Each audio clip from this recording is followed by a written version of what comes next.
Dernière conférence de Patrice Margossian. Patrice, tu vas peut-être montrer autre chose, répéter un certain nombre de choses. Et Patrice, c'est à toi de parler. Chers amis, chers collègues, bonsoir. Je remercie bien entendu aussi la société Antogir pour son invitation. Je la remercie aussi de nous permettre d'échanger ici tous ensemble, de partager nos succès, nos échecs, afin d'essayer de progresser le plus possible. Je la remercie enfin de mettre à notre disposition des produits qui nous permettent de mieux soigner nos patients. Et je crois que là, il est l'essentiel. J'ai voulu proposer un sujet différent, qui est un sujet transversal ce soir, pour pouvoir aborder l'implantologie d'une façon différente, d'une façon plus sereine, en essayant de trouver les causes qui font que parfois ça marche et que parfois ça ne marche pas. Et bien entendu, de mettre en avant toute notre énergie et toute notre faculté de choix sur les facteurs de réussite et qui vont améliorer le pronostic de nos traitements. Mettre un implant dentaire, c'est créer une dent. Créer une dent dans une enveloppe gingivale qui va nous donner à la fois la possibilité de gérer l'esthétique et la fonction. C'est aussi, avant tout, obtenir l'ostéo-intégration, car sans ostéo-intégration, on ne peut pas avoir de prothèse fixée. Tout ça pour aller au succès. Et ce succès, il est très bien codifié dans la littérature, avec un certain nombre de critères que vous voyez ici sur l'écran. L'absence de mobilité, l'absence de douleur, des tissus sains, une bonne adaptation prothétique, pas d'image, pas de suppuration. Et là, bien entendu, nous avons pu voir au travers des présentations précédentes que parfois c'était du succès et parfois l'écueil était présent. Le succès, voilà des exemples, des dents parfaitement intégrées dans leur écrin de gencive. Mais je ne peux pas vous parler que de succès. Et Egon l'a montré à présent. Notre réalité, c'est aussi peut-être avoir à gérer ça. Et surtout, pourquoi et comment comprendre pourquoi nous pouvons nous retrouver dans ce type de situation. Mais aussi ça, avec des choses à gérer. C'est ce qu'on appelle aujourd'hui des reprises de traitement. Ou encore ça. Alors, vous l'avez compris, la question de pronostic est essentielle en implantologie. La moyenne d'âge des patients qui sont implantés dans le secteur antérieur, c'est entre 40 et 45 ans. La moyenne d'âge chez les dentés totaux, on est autour de 65-68 ans. Je n'ai pas besoin de vous rappeler l'estimation de l'espérance de vie en France, qui est autour de 82-85 ans. Autant dire que quand vous opérez un patient aujourd'hui, vous avez une obligation de résultat sur le long terme, voire le très long terme. Voilà pourquoi tous nos gestes engagent notre responsabilité et nous donnent mandat par rapport à notre patient pour essayer de faire de notre mieux afin que ce résultat perdure. Voilà pourquoi la notion de pronostic est à mon sens quelque chose d'essentiel. Il ne faut pas réussir à T0, il ne faut pas réussir à T plus 10 jours. Vous l'avez compris, l'objectif est le très long terme. Il y a pour moi 6 clés de réussite qui font qu'un traitement va marcher ou ne va pas marcher. Egon a parlé tout à l'heure de plurifactoriel et je m'inscris complètement dans cette analyse pour vous dire que les clés du succès sont là. Et on va voir ces 6 points dans le détail. 1, l'implant. 2, l'os. 3, la gencive. 4, la prothèse. 5, le terrain. 6, la maintenance. Si ces 6 points sont gérés, réfléchis en amont, on peut peut-être limiter l'échec. Bien entendu, il faut savoir opérer proprement. Proprement, c'est ne pas être contaminant. Et ne pas être contaminant, c'est utiliser les moyens d'asepsie que nous connaissons tous dans nos chirurgies pour pouvoir travailler dans une situation saine. Le deuxième et le plus important, c'est l'implant. L'implant, dans sa forme, dans ses spires, dans ses dimensions. L'implant aussi dans l'os. Avoir pour moi 2 implants de formes différentes, ça me paraît essentiel, ça me paraît évident. Évident parce que, malheureusement, l'os est complexe. Il a plusieurs densités, il y a plusieurs sites, il est parfois beaucoup cortical, parfois beaucoup spongieux, et parfois tout ça est mixé. Nous ne sommes pas en train d'opérer des planches de bois qui sont soit dures, soit molles. il y a à chaque fois 2 composantes, voire 3 composantes si on va chercher l'ancrage bicortical. Cet implant, il est réfléchi en différentes formes, différents diamètres. Et là, je m'inscris sur ce que vient de dire Igone sur le choix de l'alliage, qui nous permet de réfléchir différemment. Dire différemment et ne pas réfléchir que mécanique pure et dure par rapport à des notions purement de taille. Plus c'est gros, mieux ça tient, plus c'est gros, plus c'est costaud. Oui, c'est vrai, mais en fonction de l'alliage utilisé. Et en fonction de l'alliage utilisé, nous allons pouvoir peut-être obtenir des choses différentes avec des implants plus petits. Clairement, quand on regarde ces résultats, ces analyses de littérature qui montrent globalement qu'avec du grade 4, on est 2 fois moins résistant qu'avec du grade 5, ça interpelle. Ça interpelle du point de vue de la biologie par rapport à la notion de dangerosité, prétendue ou non, du grade 5, et on peut en débattre. Mais ça interpelle surtout du point de vue de la mécanique. Vous avez ici un 4 mm de diamètre et ici un 3,4 de diamètre. Nous sommes sur des implants REG. 3, 4, 4, ça veut dire 6 dixièmes d'écart. 6 dixièmes, c'est pas grand-chose. C'est peu de choses, mais à l'échelle de l'os, c'est quoi 6 dixièmes? Je peux vous dire que c'est beaucoup, pas du point de vue mésodistal, parce que si vous regardez cette radio du point de vue mésodistal, l'espace est là. En revanche, du point de vue vestibulo-palatin, 6 dixièmes, c'est peut-être ce qui fait la différence. Ce qui fait la différence entre la résorption et la non-résorption. Et moi, je suis intimement convaincu aujourd'hui que le fait d'avoir des implants sous-dimensionnés et de laisser place à la vascularisation périphérique est un élément clé de la réussite. Igone a parlé de connectique et je souscris complètement au discours en train de dire qu'effectivement, plus on va aller vers l'étanchéité, prétendue ou non, de la conicité, plus on va s'éloigner des connectiques à plat, meilleurs seront le résultat. En tout cas, cette très bonne équipe de Montpellier, Philippe, a publié il n'y a pas très longtemps un beau papier qui montre que la précision et le sérieux de l'industriel est le premier facteur sur la qualité de l'étanchéité. Le deuxième facteur, c'est effectivement la conicité par rapport au connectique à plat. Aujourd'hui, si toutes les compagnies quasiment se sont mis à faire de l'engagement conique, c'est qu'il y a une raison. Il est évident que le degré de conicité est important, comme ça a été précisé, mais c'est un facteur de réussite. Passons maintenant aux plateformes switch, et ça a été abordé, donc je le passe rapidement. Est-ce que le platform switch est un élément positif ou pas? Bien entendu, le platform switch est un élément positif. Est-ce que c'est le seul facteur? Philippe Collin, qui est ici, peut vous parler. C'est sans doute celui qui, en France, a le plus d'expérience sur le platform switch, puisqu'ils ont fait avec la société 3i depuis des années et a été un des premiers à utiliser ce système-là. Je peux vous dire qu'il a, et on en discute beaucoup, un sentiment très positif sur le platform switch, et je le rejoins. Mais il peut aussi vous montrer des implants où il y a un platform switch et il y a eu des échecs. Et l'inverse. Il n'y a pas de recette miracle. Je ne suis pas là pour vous vendre du rêve ce soir. Je suis là pour vous transmettre 15 ans d'expérience qui me font choisir des choses, des pièces, des techniques, qui me poussent, et je l'espère, vers la réussite. L'état de surface, enfin. Il y a un grand débat aujourd'hui sur cet état de surface. Personne n'est d'accord. Il faut aller vers le lisse, il faut revenir au lisse, il faut rester au rugueux. Mon sentiment est clairement qu'aujourd'hui, les surfaces rugueuses, et micro-rugueuses en particulier, nous donnent plus d'atouts que d'inconvénients. Et je ne suis pas prêt aujourd'hui à passer à la surface lisse. En revanche, je suis très regardant sur la façon d'obtenir la surface.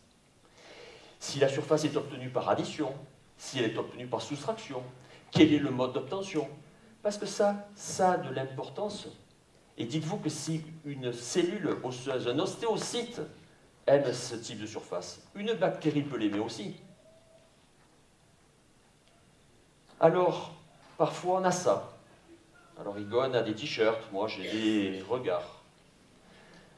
Et quand je lis certaines revues, avec des taux annoncés entre 12 et 43% de périimplantite en fonction de la littérature, voilà où j'en suis. Est-ce que c'est une fatalité? Je ne le crois pas. Je ne le crois pas parce que si nous analysons par point la liste du Power 6, et si nous faisons en sorte que, à chaque fois, nous faisons de notre mieux pour y arriver. Je vous ai parlé du choix de l'implant, je peux vous parler de la position de l'implant. Parce que la position de l'implant est un facteur clé, clé de la réussite. Si vous collez un implant contre une dent, vous n'aurez plus de vascularisation de la papille, vous allez la perdre. La papille ne sera pas nettoyée, la surface va commencer à être contaminée, et si la surface est contaminée, vous exposez à des gros soucis. Est-ce qu'il vaut mieux des implants étroits avec plus d'os au milieu, ou est-ce qu'il vaut mieux des implants larges avec moins d'os au milieu? Vous avez compris que mon choix est fait.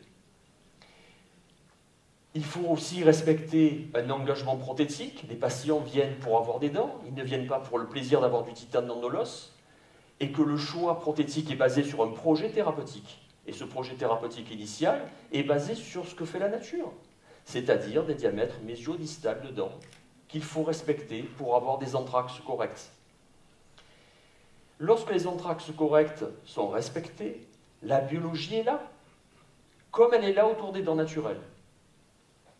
Le choix aussi d'avoir des composants prothétiques adaptés, typiquement des multi-unites, de grande taille, de petite taille, pour laisser plus d'espace à la papille, à l'os proximal, pour que cet os dure dans le temps. Est-ce que bien positionner un implant, c'est simple? Eh bien, je vais vous le dire non, c'est très compliqué. Et même avec l'expérience, c'est compliqué. On peut poser un implant en 10 minutes. Mais si on fait attention et qu'on veut bien le positionner au bon endroit, parce que ça se joue à 0,5 mm près, cette histoire, ça prend du temps. Et alors, quel est l'objectif? L'objectif, je vous l'ai dit, c'est la sécurité de nos patients et que le pronostic dure. Voilà pourquoi il faut connaître les erreurs que sont les nôtres. La plus grande des erreurs dans le positionnement, c'est la parallaxe. Si je vous montre cet implant, vous allez me dire qu'il est bien positionné. Mais si je vous montre le même implant avec un modèle perpendiculaire, voilà ce qui se passe. Et on voit bien l'erreur de parallaxe. Et là, je suis allé comme Egon acheter mon t-shirt avec des grandes oreilles. Est-ce que ça, c'est grave ou c'est pas grave? Je vais vous le dire, c'est grave. Pourquoi c'est grave? Parce que ce patient, régulièrement, il va me dire « Docteur, votre dent, elle est fantastique, mais pourquoi chaque fois que je mange, j'ai beaucoup de tassements alimentaires en mésial? Pourquoi j'ai l'impression d'avoir une papille distale qui est inflammatoire ?» Tous nos actes ont des conséquences. Il faut mesurer la conséquence de nos actes pour en tirer des leçons. Voilà pourquoi le positionnement implantaire est fondamental, aussi bien dans le secteur antérieur que dans le secteur postérieur, afin, 1, de rester dans une enveloppe osseuse, et 2, de préserver l'environnement gingival. Respecter le couloir prothétique. Egon vous a parlé tout à l'heure de la nécessité de mettre les implants palatins dans le secteur antérieur. Vous envoyez l'illustration. De très belles publications sortent en ce moment, et nous sommes aussi en train de travailler dessus, sur l'incidence de l'axe sur le résultat. Je ne vous parle pas de 30-40 degrés, je vous parle d'erreurs de 10 degrés, de 15 degrés. Pour comprendre ça, je montre toujours les dents naturelles d'une de mes assistantes, Alexia. Il n'y a pas d'implant ici, il n'y a que des dents naturelles. Mais on apprend beaucoup de la nature. Qu'est-ce qui se passe chaque fois qu'une dent est vestibulée? Comment se positionne la muqueuse? Elle est apicale. Qu'est-ce qui se passe chaque fois qu'une dent est palatine ou linguale? La muqueuse, elle est comment? Comme par hasard, elle est plus coronaire. Il y a à la fois le rôle de la biologie, mais aussi un rôle simplement mécanique. Pousser les tissus, ils vont partir. Ils vont partir. Est-ce que cet implant est osto-intégré? Oui. Est-ce qu'il y a une erreur d'axe? Oui. Est-ce qu'il y a une erreur d'enfouissement? On parlait d'espace biologique. Est-ce qu'il y a une erreur d'enfouissement? Oui. Est-ce que l'erreur est la faute du patient? Non. Il y a tant d'éléments qu'on peut nous-mêmes corriger par une auto-analyse. Et cette auto-analyse, elle doit se faire tous les jours. Cette incisive latérale, c'est moi qui l'ai faite. J'ai de la muqueuse, j'ai de l'os, et j'avais mis un pilier pour prothèse scellée. Si vous regardez bien, l'axe de l'implant, il est comment? Il est vestibulaire. Vestibulaire d'environ au moins 15 à 17 degrés. 7 ans post-opératoire. Est-ce que c'est une erreur osseuse? Est-ce que c'est une erreur de muqueuse? Je n'avais pas suffisamment de tissu kératinisé?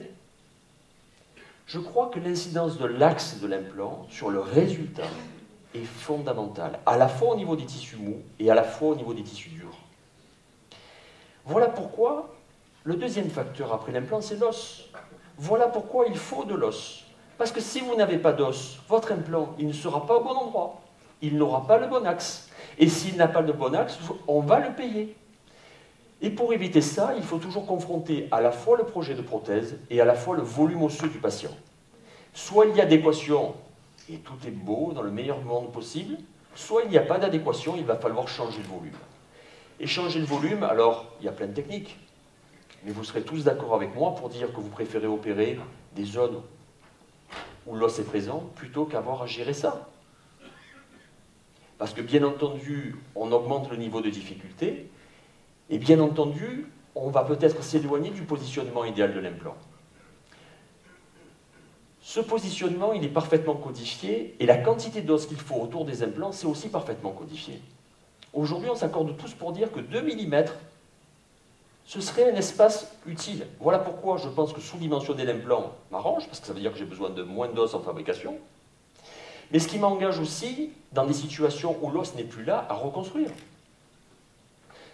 Je ne vais pas rentrer dans le débat de la technique de reconstruction, mais dans tous les cas, il faut qu'au final, on ait de l'os.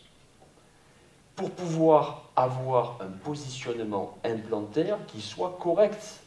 Correct pour changer une position, une situation négative en situation positive. Correct pour pouvoir idéaliser la position de l'implant. Est-ce que j'ai plusieurs possibilités implantaires là? Là, j'en ai plusieurs. Et là, je suis en mesure peut-être d'utiliser des implants très étroits.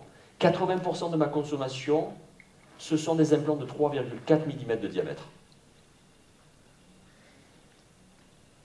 Le troisième élément, c'est la gencive.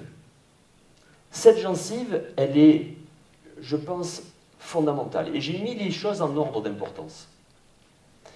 Elle est importante parce que c'est elle qui donne le pronostic dans le temps. Voilà ce qui se passe quand on a perdu des dents et qu'on met des implants.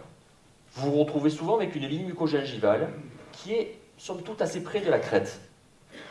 Vous allez mettre un pilier de cicatrisation. Si vous faites une intervention simple, on va dire, juste un petit lambeau, sans déplacement, un pilier de cicatrisation, où se situe la ligne mucogingivale? Où se situe le tissu kératinisé? Quel est le pronostic dans le temps de ça? Le pronostic, je vais vous le dire, et je vais vous le montrer et vous l'illustrer. Première phase, on va perdre le tissu kératinisé.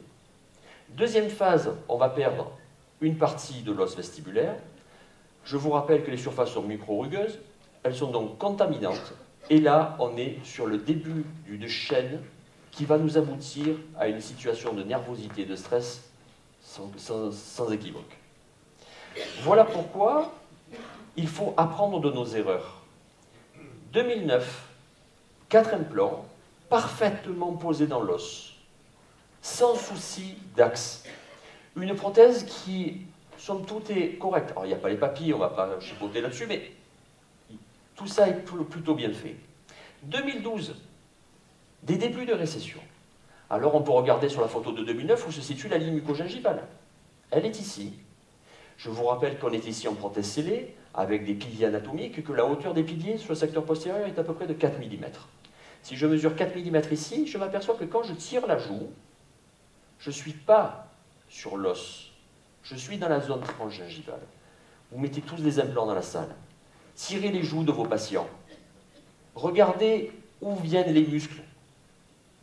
Si vos muscles viennent sur la crête et qu'ils ne sont pas apicaux, vous vous exposez à un risque. Je m'expose à un risque. Voilà pourquoi en 2012 on en est là, et voilà pourquoi en 2013 on en est là, et voilà pourquoi en 2014 on en est là.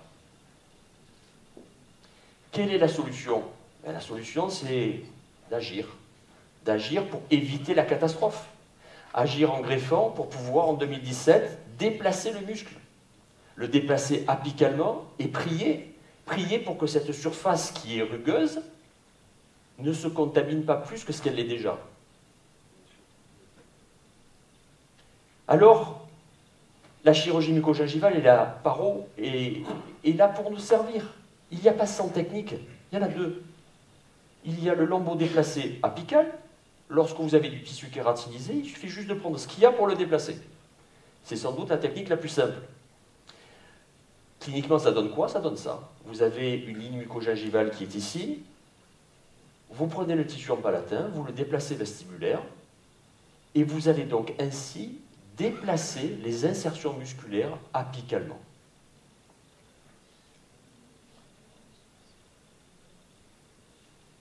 Il faut aussi réfléchir, avant que je vous montre la deuxième technique, à la notion de pronostic. Pronostic quand on reconstruit de l'os. Est-ce que cet os, on l'a à T0? Est-ce que dans 5 ans, 10 ans, 15 ans, est-ce qu'il sera toujours là? C'est une très bonne question. La gencive qu'on met, est-ce qu'elle sera toujours là dans 1 an, dans 2 ans, dans 3 ans, dans 4 ans? Alors on peut voir des situations cliniques avec des absences d'os, de l'os qui est reconstruit, un passage d'une situation défavorable à une situation favorable. Mais ça ne suffit pas. Parce que si on s'arrête là, malgré qu'il y ait de l'os ici, et que cet os soit vivant, et qu'il saigne, et qu'il soit vascularisé, il faut aussi déposer, déporter le niveau gingival. Voilà pourquoi on apprend des techniques pour pouvoir aller peut-être vers autre chose, parce que chaque fois qu'on greffe, les muscles passent sur la crête. Chaque fois qu'on greffe, la ligne mucogingivale, elle passe sur la crête. Et il faut absolument déplacer cette ligne mucogingivale, l'apicaliser avec ici une technique qui a été décrite par Ritz van Urban, qui consiste à déplacer la ligne mucogingivale, à utiliser le peu qu'il y a au niveau kératinisé du côté lingual, parce que du côté lingual, on ne sait pas greffer. Il faut donc déplacer les lambeaux du côté lingual pour pouvoir ensuite être en mesure de greffer vestibulaire. Et greffer vestibulaire par l'apport tissulaire, par l'approfondissement qui nous permet de passer d'une situation où on n'a pas de tissu à une situation où on a du tissu. Mais le fond de ma pensée, c'est certes il faut du tissu, mais plus important que le tissu, c'est le muscle. Il faut que le muscle soit au fond du vestibule et il ne faut pas que le muscle soit au contact du col des implants. C'est malheureusement les efforts qu'il faut produire, aussi bien à la mandibule qu'au maxillaire supérieur, pour pouvoir déplacer les insertions musculaires. Nous allons passer maintenant, et le pilier et la connexion, si vous voulez, entre la gencive, l'implant et la suprastructure, et donc la prothèse, sur la notion de one abutment, one time. Tout le monde sait bien que chaque fois qu'on va connecter, déconnecter, connecter, déconnecter, on va engager des bactéries vers la connectique. Si on peut être en mesure de mettre un pilier définitif le jour de la phase 2, ou le jour de la phase 1 si vous faites du hunter, on va limiter ce processus d'invasion bactérienne. Voilà pourquoi le fait de pouvoir mettre des piliers multi-units le jour de la phase 2 est un élément qui a un sens fondamental pour pouvoir obtenir des suprastructures prothétiques qui nous permettent de faire ce qu'on veut. Et là, chez Antogir, avec les évolutions de produits, avec les rattrapages d'axes, on est en mesure de faire ce qu'on veut là-dessus. On n'a plus les problématiques du passé sur le choix du pilier. Parce qu'il y a quelques années, on devait se dire, est-ce que je vais mettre un pilier droit? Est-ce que je vais mettre un pilier angulé? Est-ce que je vais m'en sortir prothétiquement? Nous sommes complètement dédouanés de cette problématique. Voilà pourquoi le fait d'utiliser des piliers MUA, pleins, monoblocs, sont des éléments qui, en termes d'étanchéité, sont rassurants et qui vont éviter toutes les manipulations de prothèses qui sont néfastes pour la stabilité osseuse. Est-ce qu'il y a un débat entre scellé et vissé? Il fallait venir voir la conférence de Philippe Collin hier ou avant-hier. Il n'y a pas de débat, dans la mesure où, si on fait les choses correctement dans le protocole, les deux marchent. Il est évident qu'aujourd'hui, on a plus d'affection pour le vissé. Tout simplement parce qu'aujourd'hui, avec les évolutions technologiques qui nous sont mises à disposition, nous pouvons nous sortir de toutes les situations cliniques, ce qui n'était pas le cas avant.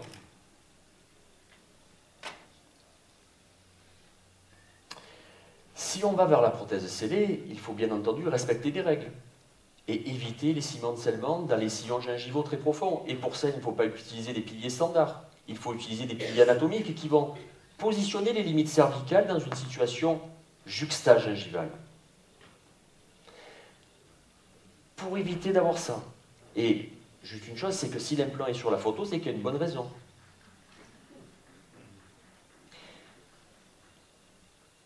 Voilà pourquoi la prothèse est là pour nous servir. Et cette prothèse, je dois dire que cette solution me plaît particulièrement. Cette solution me plaît particulièrement parce qu'elle permet sur des piliers MUA, de pouvoir faire du rattrapage d'axe sur la suprastructure. Je vous l'ai dit, j'accorde une grande importance à plutôt privilégier les piliers droits que les piliers angulés. J'estime qu'un pilier droit est une pièce monobloc, qui n'est pas du point de vue bactérien, néfaste par rapport à un pilier angulé qui est transvissé par une vis et qui donc donne un chemin d'accès du point de vue des bactéries. Si on met des piliers droits monoblocs pleins sur une connexion conique, et si par-dessus la solution est donnée par la prothèse, on a résolu 80% de nos problèmes. 80% de nos problèmes qui vont nous permettre d'avoir des puits d'accès de vis au milieu des tables occlusales, afin de ne pas fragiliser les bords de céramique. C'est vrai sur l'édentement partiel, c'est vrai aussi sur l'édentement total. Ici, une situation d'extraction-implantation immédiate, où les standards et les protocoles sont toujours respectés. Je pars d'une situation initiale, je fais un projet thérapeutique.